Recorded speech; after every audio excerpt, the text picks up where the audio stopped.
takes us to the impact of economic growth. Are you there? Yeah. So when we talk about the impact of economic growth, they said, the impact of economic growth is felt by all economic agents. We want to talk about the impact. The impact, that means if the economy is growing, it has impacts on all economic agents, consumers, firms, producers, government, even the environment. So what are those impacts? We're going to start with consumers. Are you there? Consumers. Economic growth allows households to witness rising income over time. This increases their purchasing power. With economic growth, GDP is increasing. Real GDP per capita would increase. Therefore, income within the economy would have increased. As soon as income increases, each individual households will have more to spend. So that means their purchasing power would increase. That is the point there. I think it's clear. However, if the benefit of economic growth are received by only the richest in the society, according to Karl Marx, that it said, those that enjoy economic growth are those that own capital, not the employees. So if the benefit of economic growth is received by the capitalist, it simply means there's no gain of economic growth for the average households. Is consumer clear here? For consumers, we're talking about the benefit of economic growth, which increases their income and purchasing power. But if, like according to Karl Marx, that the capitalists are the ones that enjoy mostly the benefit of economic growth, then that means an average household has no gain when the economy is growing. Consumers is clear, right? Great. Then we go to the firms. For firms, it may provide the opportunity for existing firms to increase sales as well as have rising income. Many firms will be able to make higher profits. So, with economic growth, purchasing power, like we said earlier, purchasing power would increase, yes or no? Yes. It means demand for goods and services would increase in such economy. As a result of that, firms will be able to make more revenue and profit. I think the point is clear. Yes. However, economic growth is accompanied by changes in the structure, which means some firms may disappear. As soon as the economy grows, it will change also the structure of the society, because as soon as the economy increases, as soon as the growth occurs, certain sector of the economy would go into decline. Maybe the primary sector would go into decline, or the secondary sector. People start thinking about services. So that means some sector within the economy would disappear. And what happens to those firms in that sector? They become affected. They become worse off.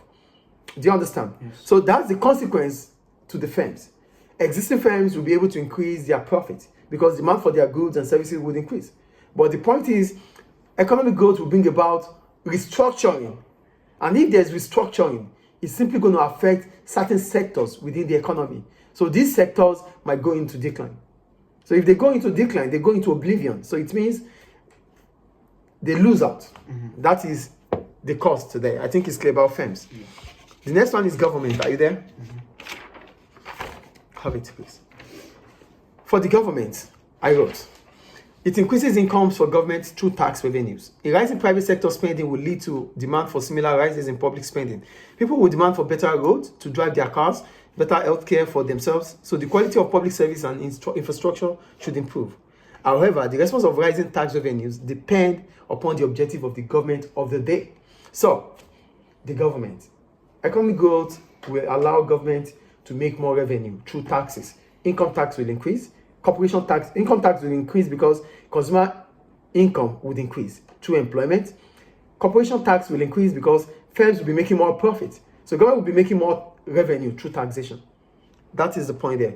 Also, as soon as that happens, the private sector starts spending.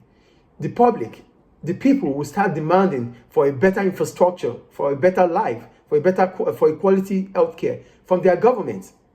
Because they start thinking about quality, like we said earlier. Now, they've moved away from thinking about the basic. Now they want quality. And they will demand all this from the government of the day. I think the point is clear. Yes. However, the response of government, because as soon as income tax increases, as soon as taxes increases, revenue for government increases. This is when citizens will start demanding for better quality, for quality education, quality healthcare, better infrastructure, yes or no? But that does not mean the government will say yes to everything. It depends on the objective of the government of the day. So the response upon the response of a rising tax will depend on the government of the day. So if the objective of the government of the day is not to to invest on infrastructure, whatever the citizens say about infrastructure, they will not listen. So that is the problem about government here. Do you get the point here? Taxes will increase for government, which allows government to spend more. But what government will spend on depends on its objective. I think it's clear. Yes. So that's about government. Any question about government? No. So we go to the environment. We talk about the environment. The environment is about how clean the environment becomes. So here I wrote,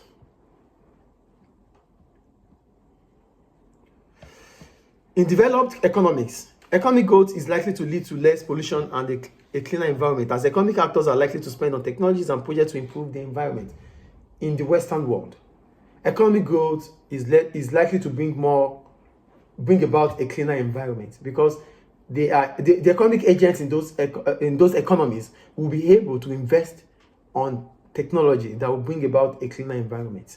That is environment in a developed economy. Now, what happens to developing economies?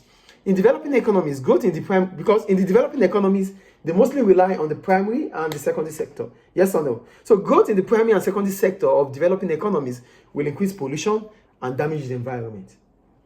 However, further growth in those economies might bring about investment in a cleaner environment. I think it's clear. Environment is clear there, right? Good. So go to the economy itself.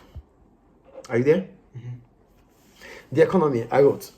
Growth in the GDP results in a larger economy. It will increase consumer spending, improve the living standards, increase profitability for firms. In terms of jobs, growth may result in more jobs being created or fewer if existing workers become more productive. You know, when we talk about growth might come as a result of efficiency. Growth might come as a result, if it comes as a result of efficiency, it means we are talking about the quality of the labor, which comes through the existing workers. And if it's about the quantity, that means more supply of workers. That means we employ more workers. So either ways, growth will come. That is the point we're making here. I think the point is clear. Yes. So actual growth increases real GDP, which in turn reduces demand-efficient unemployment as the economy moves closer to full employment. If the economy is growing, it simply means demand-efficient unemployment would reduce, because the economy will be moving towards full employment. That is about the economy. So this will lead to what? A fall in unemployment and underemployment. You know what underemployment is? It's when the employment is not at its full potential. Underemployment means people have jobs, but they have the ability to do more. They still have more time to do more. So that is what underemployment is. I have a job, but I still have some hours to spare. That is underemployment. Do you get underemployment here? So as soon as the economy is moving towards full employment, both unemployment and underemployment would what? Decrease. Reduce. Thank you. So and that will be beneficial to individuals within the economy. Yes or no? Yes. So as the economy reaches full employment, aggregate demand is likely to increase, and this will bring about demand pull inflation. So if the economy is moving towards full employment, it will bring about inflation, demand pull inflation. I think the point is clear. Yes. So once prices start to rise, workers will experience a fall in their real wages, because their real wages is wages that has been adjusted for inflation. Yes or no? Yes. So if inflation increases, it reduces their purchasing power. Yes or no? Yes. So they will start thinking about indexation, finding a way to bargaining for high increase in wages. If they successfully bargain for high wages, it means firms have to pay more. And if firms are paying more, it triggers cost push inflation. Do you understand? Yes. So that's the point there. And also, the economy will be affected by the balance of payments. How? The balance of trade in goods and services on the current account will also be affected by economic growth. Why? As soon as income rises, the level of import will rise. The marginal propensity to import will increase. And what is marginal propensity to income? Import divided by income. Import divided by income. Do you understand? So as soon as income increases, people will spend more on importation. And remember, import is also a component in the aggregate demand. Yes. And so if import increases, it reduces the aggregate demand within the economy, and that will affect the balance of trade account, current account. Do you understand? Yes. So there is more chance that the balance of trade will move into what? Deficit. Why? Because imports might be more than export. People want to spend more. And this is also withdrawals in the economy. So it's going to affect the circular flow of income, isn't it? I think the point is clear there. So the impact on the trade, on the balance of trade, will depend on how an economy's growth rate compare with other countries. So the impact is not just going to be on your own country. It also it has something to do with the economic growth within the world too. If import is increasing in other countries too, that means they are doing more, they are buying from your country too. So that might balance things. That is the point there. Okay. Another point is that it also depends on the cost of the economic growth. I want to talk about the cost of the economic growth. We're talking about, is the growth based on export-led growth? So if the economy is growing because export in your country is increasing, then it will definitely increase or improve your balance of payments. So it means you might be moving into surplus rather than deficit if it is export-led. Mm-hmm. Is it clear? Yes. Any question about that? No. And the last one about the impact of economic growth is the current and future living standards. The impact of economic growth depends on who receives the benefit of the economic growth. If it is only the richest in the society, it has no meaning. That means the households, it doesn't have any impact on majority of the households. However, in developing economies, everyone in society is more likely to benefit from economic growth. Why? Because governments in developing economies are trying to move their citizens out of poverty.